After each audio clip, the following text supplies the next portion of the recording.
যেমনটা বলেছিলাম যে আজকে সন্ধ্যাবেলায় তোমাদের জন্য ভিডিও নিয়ে আসবো, কিন্তু একটু কাজের চাপ ছিল যে কারণে সন্ধ্যাবেলায় আমি আসতে পারিনি। কিন্তু রাত্রিবেলা হলেও আমি সমস্ত ব্যস্ততাকে সরিয়ে রেখে তোমাদের জন্য এলাম। সামনে আমি আজকে ডাব্লিউবিপি কনস্টেবলের নোটিফিকেশানটা খুলে রেখেছি ঠিকই, এটা আমি কিছুটা ব্যাখ্যাও করব, কিন্তু মেন টপিক এই নোটিফিকেশানটাকে ব্যাখ্যা করার থেকেও বাইরে। তাই আমি বলবো যে পুরো ভিডিওটা না, যারা তোমরা দেখা শুরু করেছো ভিডিওটা, খুব যদি ব্যস্ত থাকো একটু স্পিডটা বাড়িয়ে নিয়ে দেখতে পারো, কিন্তু আমার কথাগুলো আজকে শুনে যাও, হয়তো তোমার কাজে লাগবে। দেখো, ডাব্লিউবিপির নোটিফিকেশান চলে এসেছে, কলকাতা পুলিশের নোটিফিকেশান চলে এসেছে। এখন সময় হচ্ছে পড়াশোনা করা এবং মাঠ প্র্যাকটিস করা, দুটোকে সমানে তাল মিলিয়ে চলতে হবে। যারা মাঠে ভালো তারা মাঠ প্র্যাকটিস এক্সামের পরেও করতে পারো, কোনো অসুবিধা নেই। যারা মাঠে কমা আছো, মানে মাঠ ভালো করতে পারো না, তারা এখন থেকে ট্রাই করো, কারণ দুদিনে মিলখা সিং হওয়া যায় না। বোঝা গেল? আমি বেশি কথা বলবো না, যেটুকু বলবো বুঝে নিতে হবে কি বলতে চাইছি। দ্বিতীয়ত হচ্ছে ডাব্লিউবিপি কনস্টেবলের 12,000 ভ্যাকান্সি আসার কথা ছিল, সেখানে কিছুটা কম এসেছে, 2,000 মতো প্রায় কম এসেছে, অসুবিধা নেই। এটা নিয়ে নতুন করে কোনো বিতর্ক সৃষ্টি করার দরকার নেই, কোনো গ্রুপে গিয়ে গ্রুপবাজি করার দরকার নেই, কোথাও আজে বাজে সময় নষ্ট করার প্রয়োজন নেই। অনেকে হয়তো রাগ করবে, বলবে হ্যাঁ তুমি দেখতে পাচ্ছ না দাদা, দেখতে পাচ্ছ না এই যে এত এত সব রিজার্ভেশন দিয়ে দিয়েছে, হ্যানা তেনা। দিক না রিজার্ভেশন, তুমি তোমার ভ্যাকান্সিটা দেখো, তোমার ভ্যাকান্সি কত বলো তো। আমি যদি ধরেই নিই তুমি পিওর আনরিজার্ভ ক্যান্ডিডেট, তো তোমার তো মেল হলে 1224টা ভ্যাকান্সি, ফিমেল হলে 510টা ভ্যাকান্সি, যথেষ্ট নয়? আর কত লাগবে বলো, কত লাগবে? এই ভ্যাকান্সিটা যথেষ্ট, জানো তো। যারা চাকরি পাবার জন্য পড়াশোনা করে তারা বিতর্ক এড়িয়ে গিয়ে এই ভ্যাকান্সিটা দেখে পড়তে বসে যাবে, আর কিচ্ছু ভাববে না। তার কারণ তুমি পিআরবি বোর্ড বা গভর্নমেন্টের উপরে নও। ঠিক আছে, তোমার মনে হতেই পারে যে কিছু ন্যায় বিচার হয়নি, সেক্ষেত্রে কিছু তোমরা ব্যবস্থা নিতেই পারো, সেটা পরের কথা, কিন্তু ভাই পড়াশোনাটাকে রানিং রেখে ব্যবস্থা নেবে। শুধু নেতা হয়ে গেলাম, ব্যবস্থাই নিতে যাব, পড়াশোনা করব না, তাহলে দেখবে তোমার পাশ থেকে তোমার পাশের বন্ধু চাকরি পেয়ে গেছে আর তুমি ওই ব্যবস্থা নেওয়াতেই পড়ে আছো। ঠিক আছে? আর একটা কথা, ভ্যাকান্সি বেরিয়ে গেছে, তাই দেখবে অনেক কোচিং সেন্টার এখন একদম সেই অ্যাড দিয়ে এই অফার, বিশেষ অফার ইত্যাদি অফার, হ্যাঁ এই টাকা ছাড়া কেউ পড়াবে না, হ্যানা তেনা করে মাথা নষ্ট করে দেবে। একজন চাকরি প্রার্থী ক্যান্ডিডেট ভাববে ওর এ বাপরে, তাই নাকি, চারিদিকে এত অফার, কোনটা নেব কোনটা ছাড়ব। একটা কোচিং সেন্টারের কোন কোন দিকগুলো দেখে তুমি সেখানে জয়েন করবে, এই বিষয়টা মাথায় রাখবে। হয় কোনো সিনিয়রের পরামর্শ নেবে যাদের অভিজ্ঞতা আছে, আর না হয় যেখানে নিতে চাইছো অ্যাডমিশন, সেই জায়গাটা আগে একটু দেখে নেবে খুব সাবধানে।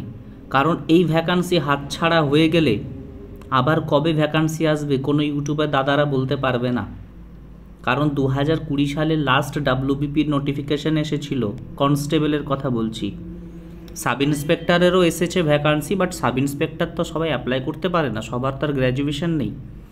আর থাকলেও সাব ইন্সপেক্টর ভ্যাকান্সিটা সবার জন্য নয়, ওটার জন্য অন্য লেভেলের প্রিপারেশন দরকার। আমি বলছি যারা সাধারণ ছেলে মেয়ে, যারা একটা মোটামুটি প্রিপারেশনের মধ্যে থেকে চাকরি করতে চাইছো, তাদের জন্য কনস্টেবল র্যাঙ্ক পারফেক্ট। এসআই অনেকে হতে পারবে, আমি সে বিষয়ে যাচ্ছি না, সেটা পরের কথা।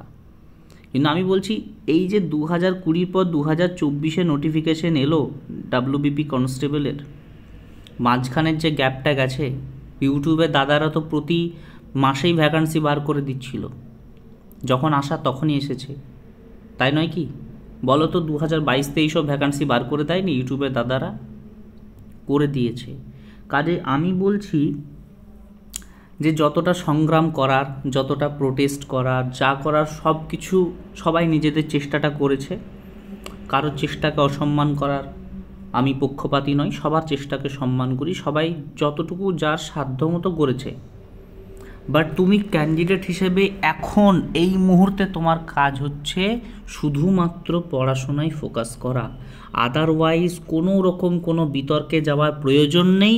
দ্বিতীয়ত হচ্ছে এই যে রিজার্ভেশন এই সব নিয়েছে আমাদের জন্য কিচ্ছু নেই, এই চিন্তা ভাবনাটা মাথা থেকে বার করো, নইলে চাকরি হবে না, আমি বলে দিচ্ছি। চাকরি করতে চাইলে এই ভাবনা চিন্তাকে মাথা থেকে বার করো, নাহলে চাকরি হবে না। রিজার্ভেশনের প্যারা আজও আছে, ভবিষ্যতেও থাকবে। কতদিন ধরে অভিযোগ করবে রিজার্ভেশন নিয়ে বলো? বোর্ড যদি মনে করে কিছু বিশেষ কিছু প্রার্থীদেরকে 15% কি 20% সংরক্ষণ দেব, তোমার কি করার আছে? কিছু করার নেই। এই যে সংরক্ষণটা দেওয়া হয়েছে 15%, এটা কিন্তু তোমাদের সাথেই ফাইট করবে তারা। আলাদা করে কিছু ভ্যাকান্সি দিয়েছে ঠিকই, কিন্তু ফাইট তো হবে, তারাও তো মাঠ করবে, তারাও তো এক্সাম দেবে। কাজেই এইটা নিয়ে আর হুটোপাটা করার প্রয়োজন নেই। যে বিষয়টা নিয়ে হুটোপাটা করার প্রয়োজন ছিল, আমি সেই রিগার্ডিং কিছুদিন আগে একটা ভিডিও বানিয়েছিলাম। যে কথাটা আমরা চারিদিকে শুনছিলাম, যে কোনো এক্সাম ছাড়াই সামান্য একটা ফিজিক্যালে আমাদের কিছু সিভিক ভাইদেরকে চাকরি দিয়ে দিচ্ছে, এই যে একটা রব উঠেছিল, সে বিষয়ে আমি ভিডিওতে বলেছি। কিন্তু সেটা এখন এই ভ্যাকান্সির সাথে রিলেটেড নয়। কাজে এই ভ্যাকান্সি নিয়ে তোমরা বেশি মাতব্বরি করতে যাবে না, নইলে ভাই তোমারই চাকরিটা হবে না, যারা চাকরি পাওয়ার তারা চাকরি পেয়ে চলে যাবে। ঠিক। এবার কোচিং সেন্টার নিয়ে বললাম, কি বিষয় নিয়ে এই মুহূর্তে হুটোপাটা করবে না সেটা নিয়েও বললাম। এবং আমি অ্যানাউন্স করছি, আমি কমিউনিটিতেও দিয়েছিলাম, আমি তোমাদের জিকেটা গাইড করব। কাল থেকে ভিডিও আসবে। আমার ভিডিও চলছিল, তোমরা কেউ ভিডিও দেখো না বলে আমি দেওয়া বন্ধ করে দিয়েছিলাম। তারপর অনেকেই আবার বলেছে যে দাদা সিরিজটা কন্টিনিউ করুন।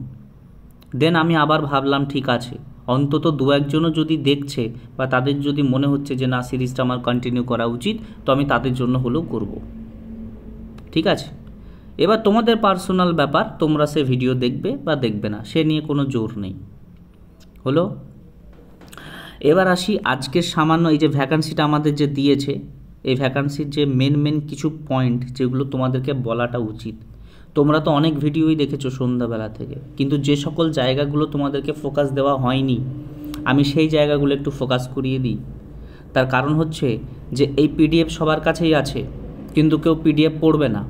ওই ভ্যাকান্সিটা দেখে নিয়েছে, এই ছেলেদের ভ্যাকান্সি, এই মেয়েদের ভ্যাকান্সি, এই টোটাল ভ্যাকান্সি, ব্যাস হয়ে গেছে, তাদের গল্প গুটে গেছে। তারা কোনো দিন আর পিডিএফটা পড়ে দেখবে না যে কি বলেছে, পড়ে দেখবে না।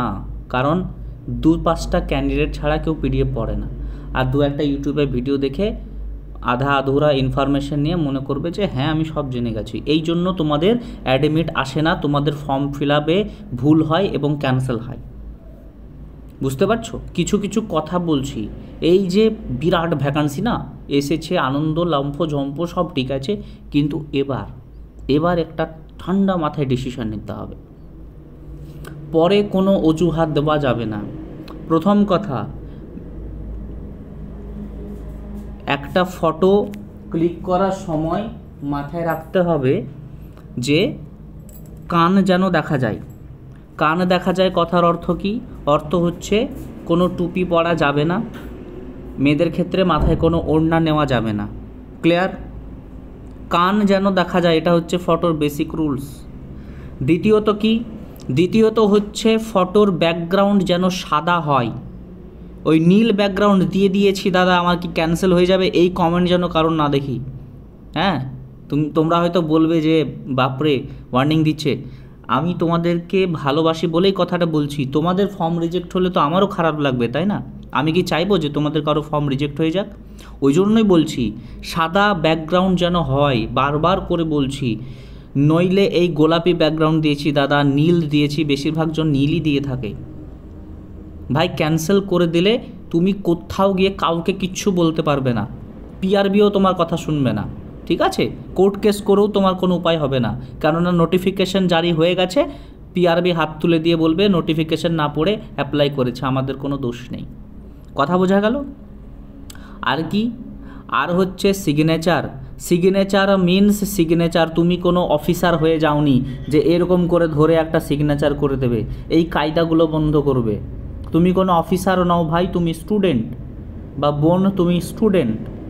তোমার সিগনেচার হবে, ধরো তোমার নাম অমিত, সিগনেচার কিভাবে করতে হয়, প্রথমটা ক্যাপিটালে লিখবে এ, তারপরে এগুলো small M I T, Amit.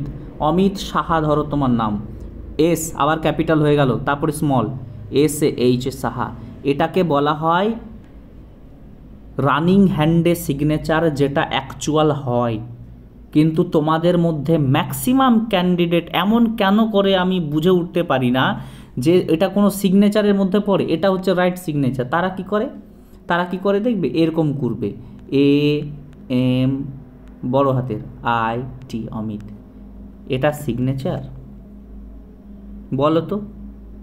এমন অনেক ক্যান্সেল আগের বারে হয়েছিল, ডাব্লিউবি পিআরবি যে 2020 সালে কনস্টেবলের নিয়োগ করেছিল না, অনেক ক্যান্সেল হয়েছিল বলে আমি বারবার সাবধান করে দিচ্ছি, এই কথাগুলো বলে দিচ্ছি। কেউ বলেছে কি না আমি জানি না, আমি বলে দিচ্ছি। একটা কথা মাথায় রাখবে, অনলি পুলিশ এই ইউটিউব চ্যানেলটা শুধুমাত্র পুলিশ পরীক্ষার্থীদের জন্যই ভাবে, ঠিক আছে? এখানে কোনো আজে বাজে কথা বলে তোমাকে পথভ্রষ্ট করানো হয় না। এখানে যেটা বলা হয় জেনুইন বলা হয় এবং সঠিক রাস্তাটা দেখানো হয়। বোঝা গেল? এই বিষয়গুলো মাথায় রেখে ফর্ম ফিল আপ করবে। ফর্ম জীবনে দেখবে ক্যান্সেল হবে না, অ্যাডমিট আসবে। আর যদি এর নড়বড় করেছো তো প্রবলেমে পড়বে ভাই, তখন আর কথা বলে লাভ নাই, ঠিক আছে? নেক্সট আরও কিছু জায়গা আমি তোমাদেরকে বলে দিচ্ছি, ভালো করে খেয়াল করবে। এইখানে একটা পয়েন্ট আছে, এই পয়েন্টটাকে আমি দেখাতে চাইব। এই পয়েন্টটা দেখো, the reservation of vacancies under exempted category বা EC, NVF, home guard and civic volunteers, village police volunteers will be horizontal in nature. যেরকম তাদের ধাপে ধাপে দেওয়া রয়েছে তাদের ভ্যাকান্সিসগুলো আছে।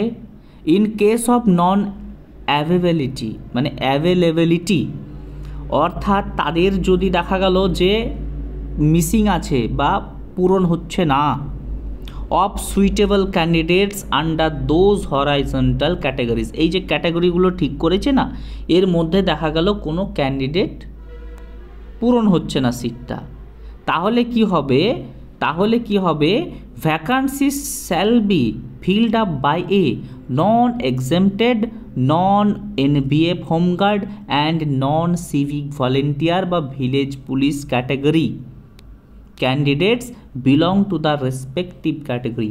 অর্থাৎ আমি কি বোঝালাম, অর্থাৎ এখানে যেটা স্পষ্ট বলেছে যে ধরো তুমি একজন ইউআর ক্যান্ডিডেট, এবার তোমার এখানে তো ইসির ভ্যাকান্সি আছে, হোমগার্ডের আছে এবং সিভিক ভলেন্টিয়ারের আছে। এবার ধরো ইনকেস এই তিনটে জায়গার কোনো ভ্যাকান্সি ধরো খালি থাকলো, সেক্ষেত্রে সেই ভ্যাকান্সিটা ডিরেক্ট চলে যাবে নর্মাল ইউআরের ক্যাটাগরিতে। বোঝা গেল? ধরো আমি বোঝাচ্ছি, তুমি এসসি ক্যান্ডিডেট, তোমার ভ্যাকান্সি তো 720 আছে।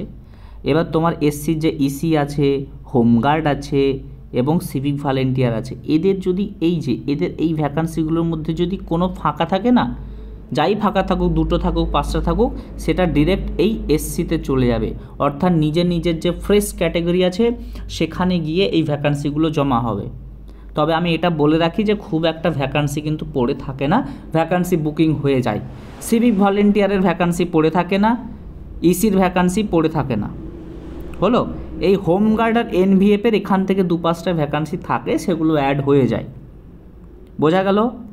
আচ্ছা, নেক্সট চলে যাব। এলিজিবিলিটি নিয়ে আলাদা করে কিচ্ছু বলার নেই, 30 বছর বয়স করে দিয়েছে। মাধ্যমিক নর্মাল তোমরা পরীক্ষায় পাশ করে থাকলে এই পরীক্ষার জন্য তোমরা প্রত্যেকে এলিজিবল। থার্ড জেন্ডার যারা আছে তোমরাও এবারে আবেদন করতে পারছো, কোনো চাপ নেই। তোমরাও আবেদন করবে, তোমাদের জন্য ভ্যাকান্সি দেওয়া আছে। ঠিক আছে, এইবার দেখো ফিজিক্যাল মেজারমেন্ট হালকা একটু চেঞ্জ। কি চেঞ্জ? সেটা হচ্ছে এই যে হালকা চেঞ্জ বলতে এখানে নেই, এখানে যা ছিল এখানে সেম আছে, সেম হাইট ওয়েট কিছু চেঞ্জ নেই, এখানে যা আছে এই যে এখানে ফিজিক্যাল এফিসিয়েন্সি টেস্টে হালকা চেঞ্জ আছে। এই যে আগে এটা হতো জানো তো, এই যে 4 মিনিটে 800 মিটার দৌড় ফিমেলদের, এইটাই ছিল আগে। এই মাঝখানে কনস্টেবলে 4.5 মিনিট দেওয়া হয়েছিল। তার কারণ হচ্ছে অনেক প্রথমত হচ্ছে মেয়েদের অংশগ্রহণ কম হচ্ছিল পুলিশে, দ্বিতীয়ত হচ্ছে পাশ করার হার কমে যাচ্ছিল, তাই 4.5 মিনিট করা হয়েছিল। কিন্তু 4.5 মিনিট দেওয়ার ফলে দেখা যাচ্ছে যে অত্যাধিক ক্যান্ডিডেট পাশ করে যাচ্ছে, কাজেই সেখান থেকে আবার 4 মিনিটে কিন্তু পৌঁছে গেছে। হলো এই যে 3 নাম্বার পয়েন্টটা, এটা থার্ড জেন্ডারদের জন্য। এই যে বললাম যারা থার্ড জেন্ডার আছো তোমাদেরও চান্স আছে, কোনো সমস্যা নেই। হলো, তো এটা এইটুকুই জাস্ট চেঞ্জ আগের বারের থেকে, মানে এটা আবার পুরনোতে ফিরে চলে গেছে, আর কোনো চেঞ্জ নেই। নতুন কোনো চেঞ্জ থাকলে সেটা বলছি, আর যে বিষয়টা তোমরা এখনও অজ্ঞাত থেকে গেছো সে বিষয়ে কথা বলবো। এই পয়েন্ট 2টা এক্স সার্ভিসম্যানদের জন্য আছে, এটা ওনারা দেখে নেবেন, এই বিষয়ে আছে যা কিছু আছে ex serviceman. Method of recruitment সব থেকে বড় ধামাকা এবারের। কীরকম ধামাকা? সেটা হলো যে এবারে তোমরা যে মেন পরীক্ষাটা দিচ্ছিলে 85 মার্কের, ওইটা আগে করে দিয়েছে। সিলেবাস সেম, কিচ্ছু চেঞ্জ করেনি। দেখো ইংলিশে 10ই আছে, ইংলিশ নিয়ে কোনো ভয় নেই, 10ই আছে। যারা ইংলিশে ভয় পাও কোনো ব্যাপার না, 10ই আছে। দেখো সেম সিলেবাস যেটা মেনে ছিল সেইটাই আগে তুলে এনে সামনে রেখে দিয়েছে। হলো, সেই পরীক্ষাটা কোয়ালিফাই করার পর তোমরা মাঠে ডাক পাবে, মাঠে কোয়ালিফাই করার পর তোমরা ইন্টারভিউতে ডাক পাবে। এখানে আমি একটা কথা বলে দিই, অনেকেই হয়তো বলেনি কিন্তু আমি বলে দিতে চাইবো, আমার পার্সোনাল ওপিনিয়ন। এখানে পিআরবি বলেননি কিচ্ছু, পিআরবি বলেছে যে মোটামুটি একটা ক্যান্ডিডেটকে মাঠে ডাকা হবে। এখানে যে 10 গুণকেই ডাকবে এটা কোথাও উল্লেখ করা নেই, এটা মাথায় রাখবে। এখানে 10 গুণের জায়গায় কিন্তু 6 গুণকেও ডাকতে পারে, 5 গুণকেও ডাকতে পারে। কারণ হচ্ছে যে পরীক্ষাটা নেওয়ার পরে তোমার মাঠ হবে, আর মাঠের পরে ইন্টারভিউয়ে কত গুণ ডাকবে? ইন্টারভিউয়ে বলো তো, হয় 2 গুণ ডাকবে ইন্টারভিউতে, বা 3 গুণ ডাকবে। এর বেশি তো ইন্টারভিউতে ডাকবে না, বা এতজনকে ইন্টারভিউ নিয়ে তো কাজ নেই। হ্যাঁ, তবে যারা মাঠ পাস করবে তারা ইন্টারভিউয়ের জন্য যোগ্য, এই কথাটা সঠিক। মাঠ পাস করলে ইন্টারভিউয়ের জন্য যোগ্য, কারণ সে পরীক্ষা পাস করেছে, মাঠ পাস করেছে, এবার সে ইন্টারভিউয়ের জন্য যোগ্য। কিন্তু ইন্টারভিউতে তো নর্মাল এইটাই ডাকা হয় না। এজন্য আমার পার্সোনাল ওপিনিয়ন, এবারে মাঠে কিন্তু ক্যান্ডিডেট সংখ্যা তুলনামূলক কম ডাকতে পারে। আমি বলছি না যে এটা নোটিফিকেশনে লেখা আছে, এটা আমার পার্সোনাল ওপিনিয়ন। ভয় দেখাচ্ছি না, সতর্ক হতে বলছি। এই তোমরা অনেকেই ভাবো যে আমি ভয় দেখিয়ে দিই, ভয় কেন দেখাবো? আমি আগাম তোমাদেরকে সতর্ক করে দিই, মাঠে কিছুটা কম ক্যান্ডিডেট ডাকলেও ডাকতে পারে, আগে থেকে সতর্ক করে দিলাম, এটা মাথায় রাখবে। আর রিটেন এক্সামে কত টার্গেট করব দাদা? যেহেতু একটা পরীক্ষা দিয়ে দিয়েছে ভাই, সেহেতু ভাই বোন সবাইকে বলছি, টার্গেট কিন্তু আর এই 50-তে নেই। 85 পরীক্ষা হবে, তোমার টার্গেট হচ্ছে কত দূর অ্যাচিভ করতে পারো, 85-র মধ্যে কত দূর অ্যাচিভ করা যায়। তবুও যারা মাঝারি মানের ক্যান্ডিডেট বা খুব একটা স্কোর বা করতে হয়তো খুব একটা ভীতু অবস্থায় আছো, তাদেরকে আমি বলছি যে তোমরা যদি ইউআর ক্যান্ডিডেট হও 60 নাম্বার রাখার চেষ্টা করবে। আউট অফ 85-এর কথা বলছি, 85-র মধ্যে 60+ রাখার চেষ্টা কিন্তু তোমরা করো যদি ইউআর হও, কারণ ইউআরের কম্পিটিশান মারাত্মক হবে। ইউআরের কম্পিটিশান মারাত্মক হবে, এ কথা অস্বীকার করার কোনো জায়গা নেই। আর বাকি যারা ক্যাটাগরিতে আছো তারা 55+ রাখার চেষ্টা করো, এটা কোনো কাট অফ বলছি না, আমি বলছি যে এইটা চেষ্টা করবে তোমরা। এবার কম বেশি তো হবেই, কেউ 60-এর জায়গায় কেউ 70-ও তো পেয়ে যাবে, 55 জায়গায় কারো 50 হয়তো সে 85-50 পেয়েছে, সে ইন্টারভিউয়ের পর সেও সিলেকশন পেতে পারে, কোনো অসুবিধা নেই। আমি বলছি টার্গেটটা কত হওয়া উচিত। যারা মাঝারি মানের ক্যান্ডিডেট আছো তোমরা চেষ্টা করবে আউট অফ 85, ইউআর হলে 60 রাখার চেষ্টা করবে, কোনো রিজার্ভেশনের যদি হও তাহলে 55 উপর রাখার চেষ্টা করবে, বাকিটা তো অবস্থা অনুযায়ী ব্যবস্থা হবে, ঠিক আছে? কিন্তু চেষ্টা এটা রাখা উচিত। আর যাদের টার্গেট হচ্ছে ভালো রকম, তারা সবসময় চেষ্টা করবে আউট অফ 85 কত দূর পৌঁছানো যায়। হ্যাঁ, এর আগের বার রেজাল্ট দেখেছো, 80-র উপর পেয়েছে এমন ক্যান্ডিডেটের সংখ্যা প্রায় হচ্ছে 20টা প্লাস, এরকম ক্যান্ডিডেট যারা 80-র উপর পেয়েছে। তোমরাই তো পাচ্ছ, এলিয়ান তো এসে পরীক্ষা দিচ্ছে না, তোমরাই পাচ্ছ। তাহলে তোমরাই পাচ্ছ মানে তোমরা আবারও পারবে, তাই না? এইটা মাথায় রাখার চেষ্টা করবে। এখন সবার টার্গেট একটাই, 1 ঘন্টা পরীক্ষা, 85 নাম্বার, কত দূর পর্যন্ত পৌঁছানো যায়, এটা হচ্ছে টার্গেট। কথা বোঝা গেল? আচ্ছা, ইন্টারভিউতে 15 নাম্বার আছে।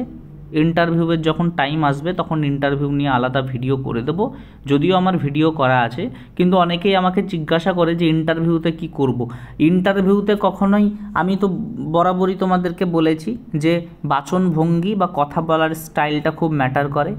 হ্যাঁ, এই দেখো এখানে দেখো বলে দিয়েছে, অবশ্যই যেটা আমাদেরকে রিড রাইট স্পিক বেঙ্গলি বা নেপালি ল্যাঙ্গুয়েজ এগুলো তো টেস্ট করবে না। নেপালি ল্যাঙ্গুয়েজ কাদের জন্য বলো তো? যারা ওই দার্জিলিংয়ের দিকে থাকে, তো ওদের একটু ছাড় দেওয়া হয়েছে, ওটা আমাদের জন্য নয়, কিন্তু আমরা যারা নর্মাল বাংলায় কথা বলি তাদের জন্য বেঙ্গলিটাই ঠিক আছে। এইটুকু তো চেক করবেই, নইলে তুমি দেখা গেল বাইরের স্টেট থেকে এসে পরীক্ষা দিচ্ছ, হিন্দিতে কথা বলছো অনবরত, বাংলা জানো না, চাকরি পাওয়ার পরে বাঙালিকে কী সার্ভিস দেবে তুমি? এই জন্য এটা চেক করা হয় ইন্টারভিউতে। বাদবাকি নর্মাল প্রসিডিওর যেমন ইন্টারভিউ হয় তেমন। এইবার কথা হচ্ছে এই যে 85+15 এই নিয়ে হবে তোমাদের ফাইনাল মেরিট লিস্ট 100 মার্কের।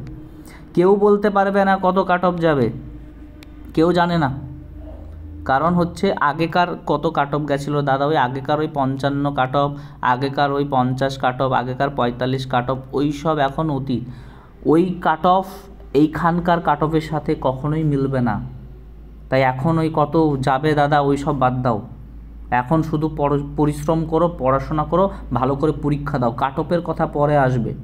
তবে টার্গেট মার্ক বলে দিয়েছি, যারা ভালো করে পড়াশোনা করছো বা প্রিপারেশন হচ্ছে তাদের টার্গেট 85-র মধ্যে 85। মানে বুঝতে পারছো, মানে যতদূর পারবে তুমি চেষ্টা করবে। আর যারা মাঝারি মানের ক্যান্ডিডেট আছো, ইউআর হলে অবশ্যই 60+ চেষ্টা করো, বলে দিয়েছি, আমি আর রিপিট করছি না। তারপর ডকুমেন্ট ভেরিফিকেশান, মেডিকেল এক্সামিনেশন, এগুলো তো আছেই। আর এখানে ফিজ স্ট্রাকচারটা দিয়ে দিয়েছে, এটা তো নর্মাল যা ছিল তাই আছে। হাউ টু অ্যাপ্লাই দিয়ে দিয়েছে, নিজে না পারলে কোনো এক্সপার্টের কাছে অ্যাপ্লাই করে নেবে, নিজে কায়দা করে আলাদা করে কিছু করতে যাবে না। এইখানে দেখো এই যে কথাটা আমি বলছিলাম, কি বলেছে, applicants are required to upload দেওয়ার recent not more than 3 months old passport size colored photograph and scanned copy of full signature in a JPG format। এখানে হচ্ছে যে 3 মাসের পুরনো ছবি দেবে না, 3 মাসের পুরনো ছবি দেবে না। এর মানে কি, বোর্ড কি দেখতে আসবে ক মাসের পুরনো ছবি? নিশ্চয়ই দেখতে আসবে না। কিন্তু দেখা গেল তুমি আগের ডাব্লিউবিপির কোনো পরীক্ষায় সেই ছবিটা ইউজ করেছো, সেম ছবি আবার এই ফর্মে ইউজ করেছো, আর যদি বোর্ড সেটা বুঝতে পারে তোমার অ্যাপ্লিকেশন হয়তো ক্যান্সেল করে দিল, করতেই পারে, করবে না কে বলেছে? কিন্তু তোমাকে তো ইনস্ট্রাকশন দিয়ে দিয়েছে। এখানে যদি বোর্ড প্রমাণ করে দেয় যে তুমি এই ছবিটা তো আগের বারেও দিয়েছিলে এবারেও দিয়েছো, তার মানে এটা তো 3 মাসের পুরনো নয়। তাই বোর্ডের উপর বেশি শেয়ানা করতে যাবে না। যেটা বলেছে ভাই, চাকরির প্রশ্ন, জীবনের প্রশ্ন, এইটুকু কষ্ট করে যদি 3 মাসের পুরনো ছবি বলেছে, তো 3 মাসের মধ্যে পুরনো, তো এইটুকু কষ্ট করে যদি 2টো ছবি তুলে নিয়ে এসে আপলোড করে দিতে পারবে না? চাকরি পাওয়ার জন্য কি এই কষ্টটুকু করা যায় না? কেয়ারফুল হতে হবে, ঠিক আছে? আর কি বলেছে, এই দেখো, এই দেখো, the size of the photograph file কি হবে, 10 KB থেকে 50 KB। এইগুলো মেনটেন করে যারা নিজেরা বাড়িতে ফর্ম ফিল আপ করো তারা এগুলো দেখে নেবে, ঠিক আছে? আর যারা এক্সপার্টের কাছে করবে তাদের কাছেও বসে বসে সবগুলো দেখে নেবে ঠিকঠাক আছে কি না। যদিও একটা ডেট দেওয়া হয়েছে তোমাদের, যেটা তোমরা কিছু ভুল হলে সেটা রেকটিফাই করতে পারবে, কিন্তু সব জায়গাগুলো হয়তো রেকটিফাই করা যায় না, কিছু কিছু বিশেষ ক্ষেত্রে রেকটিফাই করা যায়। তবে ভুল করবই বা কেন, আমি চেষ্টা করব এক চান্সে ঠিক করে দেওয়া, তাই না? এখানে এই যে ফটো সম্বন্ধে বিস্তারিত বর্ণনা দিয়ে দিয়েছে, আমি এই কথাগুলো আগে বলে দিয়েছি, তাই আমি এই বিষয় নিয়ে আর কথা বলছি না, আগেই বলে দিয়েছি। ঠিক আছে, আমি সেই সব জায়গাগুলো তোমাদেরকে দেখানোর চেষ্টা করলাম যেগুলো তোমরা সহজ করে তোমাদেরকে কেউ বলবে না। ঠিক আছে, এখানে যেখানে দেখবে নোটিফিকেশান খুললেই আগে পেয়ে যাবে বাম্পার অফার, মাত্র এত টাকায় পুড়িয়ে দেব, হ্যাঁ এত টাকায় পুড়িয়ে দেব, এই অফার সেই অফার। নোটিফিকেশান দেখলেই কিছু কিছু ইউটিউবারদের শুধু মনে পড়ে যায় ক টাকায় কোর্স বিক্রি করতে হবে আর কীভাবে ক্যান্ডিডেটদেরকে ধরতে হবে। আর ক্যান্ডিডেটরা সে বলির পাঠার মতো গিয়ে ঘাটটা পেতে দেয়, বিচারও করে না যে ইনি বলছেন ঠিক আছে, কিন্তু এনার কাছে পড়লে কতটা ঠিকঠাক হতে পারে না হতে পারে বিচার করে না। দেখো ইউটিউব জগতে সবাই এসেছে, এখানে ভালো খারাপ মিলেমিশে সবাই আছে, কিন্তু তোমার সেই জ্ঞান বুদ্ধিটা থাকতে হবে যে কোন জায়গাটা তোমার জন্য পারফেক্ট আর কোনটা তোমার জন্য নয়। এই জায়গাগুলো একটু বুঝতে হবে। এই যে এডিটিং উইন্ডো যেটা বলছিলাম, এই তারিখটা দিয়ে দিয়েছে, যদি ভুল হয়, ভুল করতে যাবে না, ঠিক আছে, ভুল হলে সেটা অন্য কথা, কিন্তু ভুল হওয়ার তো কোনো জায়গা রাখবে না। কথা বোঝা গেল? বাদবাকি সেম যা ছিল তাই, আর কোনো ইস্যু নেই। এই হলো বিষয়, তোমাদেরকে পুরোটা বিস্তারিত বুঝিয়ে বলে দিলাম। এরপরও যদি মনে হয় যে কারো কোথাও কনফিউশন লাগছে বা কোনো কিছু জানার আছে, সেক্ষেত্রে তোমরা এই ভিডিওর কমেন্ট বক্সে কমেন্ট করবে। আমি প্রত্যেকের কমেন্ট দেখি এবং রিপ্লাই করার চেষ্টা করি, তোমরা প্রত্যেকে জানো। ঠিক আছে, সেই জায়গা থেকে আমি তোমাদের কমেন্ট পড়ব এবং সেই কমেন্টের রিপ্লাইও দেব। তাই ভিডিও এই পর্যন্তই থাকলো। প্রিপারেশান ভালো করে নাও, ভ্যাকান্সি একবার এসেছে, এটাকে ধরার চেষ্টা করো। আপাতত ভিডিও এই পর্যন্তই, দেখা হবে নেক্সট আবার দুর্দান্ত কোনো একটা ভিডিওতে।